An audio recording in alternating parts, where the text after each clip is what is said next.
usaha-usaha yang jelas, usaha-usaha yang maksimal, perbuatan-perbuatan yang diridhai oleh Allah Subhanahu wa taala.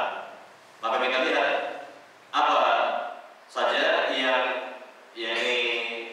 jalan-jalan yang dapat mengantarkan kita kepada kemuliaan, sebagaimana kemuliaan yang diperoleh oleh salafus salih radhiyallahu taala anhum ajma'in. Yang pertama adalah kemuliaan atau jalan yang pertama agar kita mendapatkan kemuliaan sebagaimana kemuliaan para salafus salih adalah tentang manhaj yang benar. Manhaj yang benar, ini metode di dalam memahami agama yang benar. Nah, ini dimiliki oleh para salafus salih, para sahabat. Jadi para sahabat Nabi radhiyallahu taala anhum ajma'in, mereka memiliki manhaj yang sahih, manhaj yang selamat, manhaj yang lurus, manhaj yang benar. Metode di dalam memahami agama yang benar, metode yang lurus di dalam memahami Al-Quran dan Sunnah Nabi yang mulia, ya, Sallallahu Alaihi Wasallam. Maka kemuliaan ya Allah berikan kepada mereka, dan Allah Subhanahu Wa Taala sangatlah meridhai jalan yang mereka tempuh, manhaj yang mereka tempuh atau metode yang mereka tempuh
selanjutnya, dan seluruh ajaran-ajaran yang ada dalam agama Islam ini, semua ilmu-ilmu yang ada dalam agama Islam itu bagikan rumah dan isinya.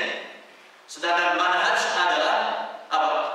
Pagarnya, pagar yang mengelilingi rumah ini, tembok, ya, tembok pagar yang mengelilingi rumah ini. Jadi tembok pagar itu sebagai benteng, sebagai penjagaan bagi rumah dan seisinya, kan begitu. Nah, ini yang digambarkan oleh Syekh Hasan Ali Abdul Hamid mengenai perbedaan manhaj dengan ajaran Islam. Kalau ada pertanyaan misalnya, ya misalnya ini banyak sekali pertanyaan, tolong bedakan antara manhaj dengan akidah. Tolong bedakan antara manhaj dengan ajaran Islam.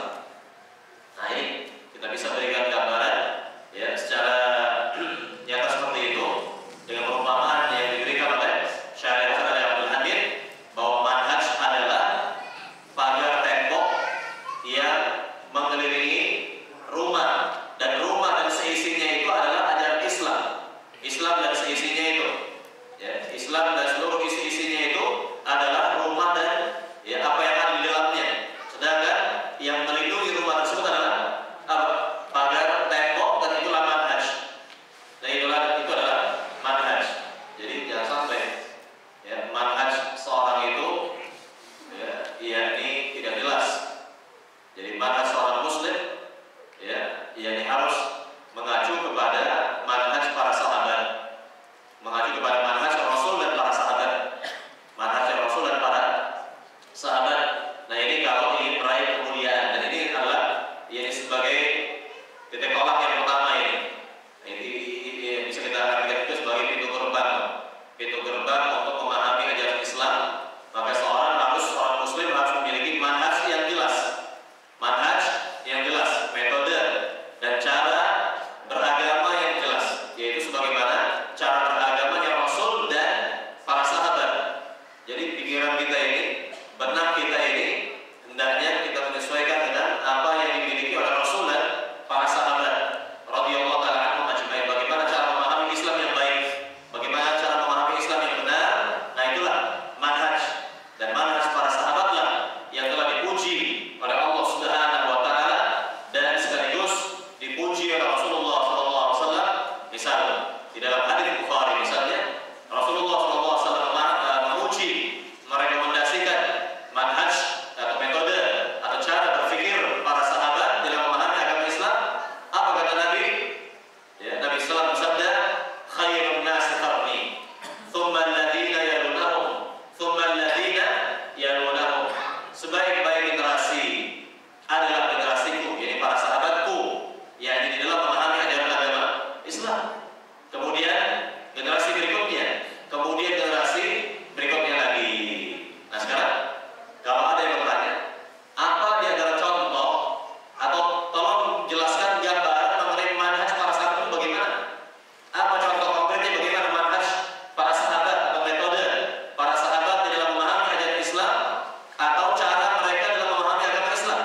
Nah, di antara bentuk manhaj para sahabat dan di antara contoh ya, manhaj para sahabat itu adalah at-taslim, yakni menerima dalil yang datang dari Al-Quran dan hadis Nabi tanpa apa? Tanpa yakni berpikir ya kenapa dan kenapa, ya kaifa wa kaifa, ya kenapa dan bagaimana, kenapa kok begini, kenapa begini. Jadi betul-betul taslim, menerima ya yang dalil yang disampaikan baik dari Al-Quran maupun dari hadis Nabi sallallahu alaihi wasallam. Contohnya langsung begini, mudahnya begini. Contoh ketika Rasulullah sallallahu alaihi wasallam mengimami salat berjamaah bersama para sahabat, tiba-tiba Rasulullah